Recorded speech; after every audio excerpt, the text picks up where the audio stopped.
ដល់ចំណុចមុំវីធ្វើដំណើរតែឯងគេមិនដែលខ្វល់តស៊ូលះបង់គ្រប់យ៉ាងហត់នឹងមិនដែលរញរីយើងនៅតែបែកគ្នាបែកមិនអាចជួបខ្ញុំតែទងគេសំខាន់គេវិញទុកខ្ញុំរំខានពុំពីក្រុមយ៉ាងតែគ្មានលទ្ធផលហត់កាយក៏មិនដែលគិតហត់ចិត្តខ្ញុំមិនដែលខំព្រោះចង់ឲ្យដើរដល់ចំណុចត្រូវការហើយត្រូវឈឺដល់ណារស់ក្នុងសម្ពាធឯកាបើស្នេហានេះលេបងតែម្ខាងបិទភ្នែកលួចយំក្នុងចិត្តធ្វើដោយខ្លួនឯងក្លាហានតែធ្វើបិទគ្រប់យ៉ាងជឿនិស័យ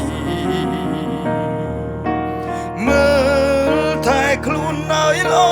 ថ្ងៃមួយបើគ្មានខ្ញុំថាសុខទុក្ខរបស់មីមេជាសុខទុក្ខថ្លៃតស៊ូលះបង់គ្រប់យ៉ាងហត់នឹងមិនដែលរញរីយើងនៅតែបែកគ្នាបែកមិនអាចជួប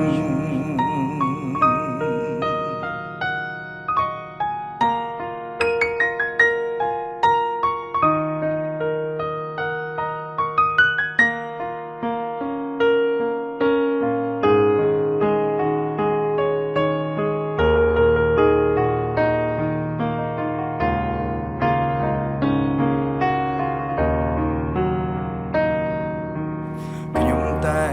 ទងគេសំខាន់គេវិញទុកខ្ញុំរំខាន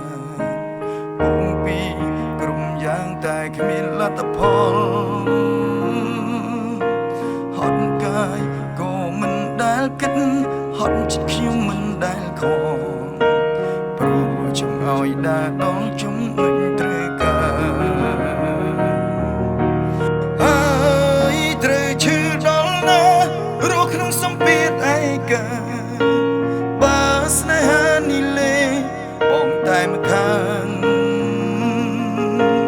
បិទភ្នែកលួចយំក្នុងចិត្ត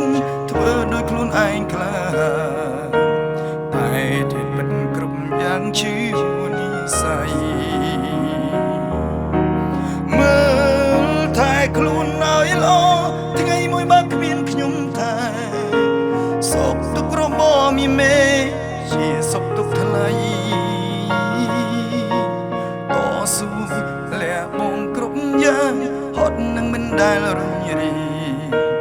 យើងនៅតែបែកគ្នាបែកមិនអាចជួបហើយត្រូវឈឺដល់ណារស់ក្នុងសម្ពាធឯកាបើស្នេហានេះលេបងតែម្ខាងបិទភ្នែកលួចយំក្នុងចិត្តធ្វើដោយខ្លួនឯងក្លាហានតែធ្វើបិទគ្រប់យ៉ាងជឿនិស័យមើលតែខ្លួនឲ្យល្អថ្ងៃមួយបើគ្មានខ្ញុំថាសុខទុក្ខរបស់មីមេជាសុខទុក្ខថ្លៃតស៊ូលះបង់គ្រប់យ៉ាងហត់នឹងមិនដែលរញរីយើងនៅតែបែកគ្នាបែកមិនអាចជួបយើងនៅតែបែកគ្នាបែកមិនអាចជួប